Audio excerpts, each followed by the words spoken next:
Jenny Lioré. Je suis ravie de vous retrouver aujourd'hui dans ce jeudi 20. Ce jeudi 20 est un petit peu plus particulier que les autres. Je vais, dans ces dizaines de vidéos que j'ai prévues, vous parler des défauts du vin. Et je vais vous en parler certainement de façon un petit peu plus barbare et technique que c'est que j'ai l'habitude de vous parler du vin. Et pourquoi je fais ça? Parce que bien souvent, trop souvent, je me retrouve dans des dégustations de vin, que ce soit même, j'ai envie de dire, avec des personnes qui s'y connaissent ou des personnes qui s'y connaissent pas. Si on n'a pas repéré avant toute chose les défauts dans le verre de vin, pour moi, en gros, c'est pas la peine d'aller plus loin dans la dégustation.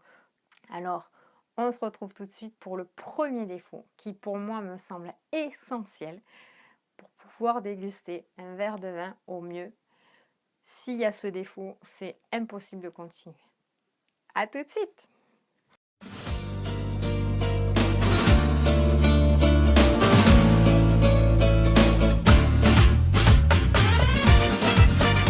Le premier défaut, c'est le goût de bouchon.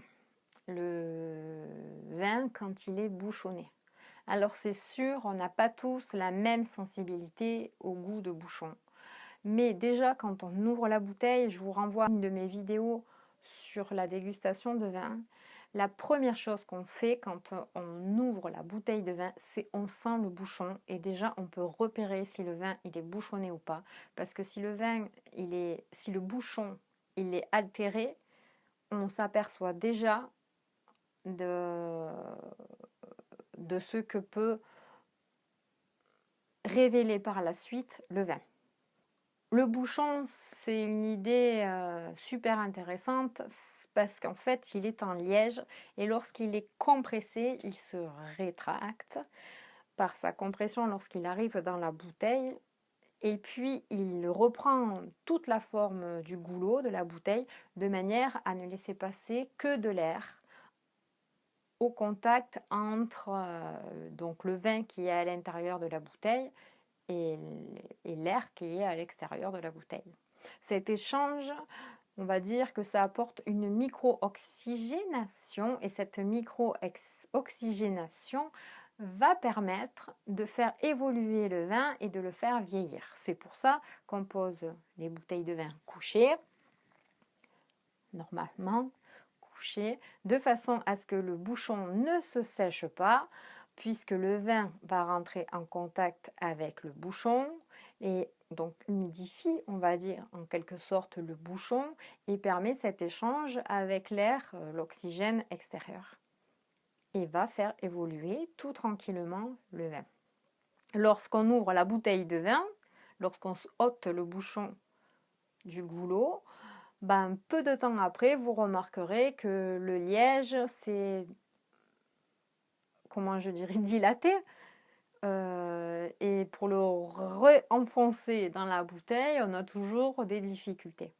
C'est tout l'avantage de boucher les bouteilles de vin avec du liège. Alors évidemment, pour pas qu'il y ait de goût de bouchon, on a inventé d'autres systèmes comme la capsule à vis, effectivement. Mais là n'est pas le propos, puisque moi je vais vous parler du goût de bouchon. Il faut savoir quand même que sur certains vins qui sont bouchés avec une capsule à vis, il peut y avoir des goûts de bouchon. Et on va y revenir. Donc on sait tous que le liège est fait à base de chêne liège, donc de bois. Donc évidemment, lorsque l'on sent ou lorsqu'on goûte un bouchon, on peut trouver des arômes de bois. Extraire le liège, les fabricants de bouchons en liège ont des techniques, peut-être qu'un jour je vous ferai une vidéo là-dessus, ont des techniques où en fait ils vont laver et sécher le liège. Et dans ces opérations-là, effectivement, cela peut donner des goûts au bouchon.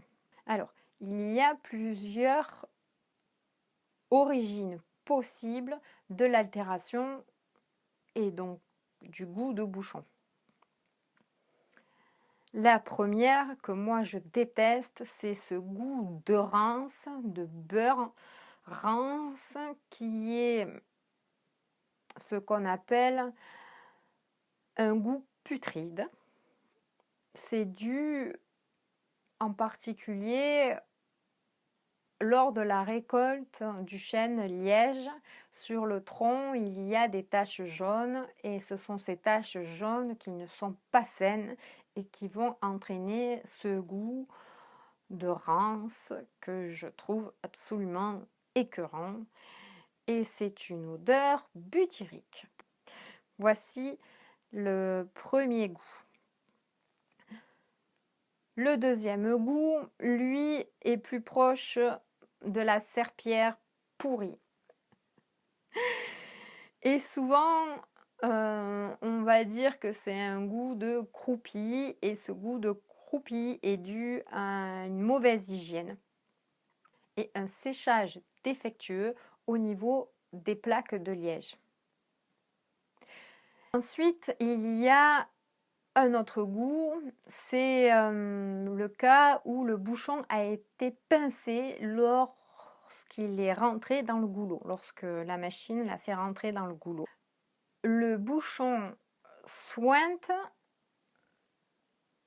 et il y a comme de la moisissure au niveau du bouchon et du goulot. Il y a des bactéries qui se développent et cela peut donner un mauvais goût et du coup extraire du bouchon un goût de pourri.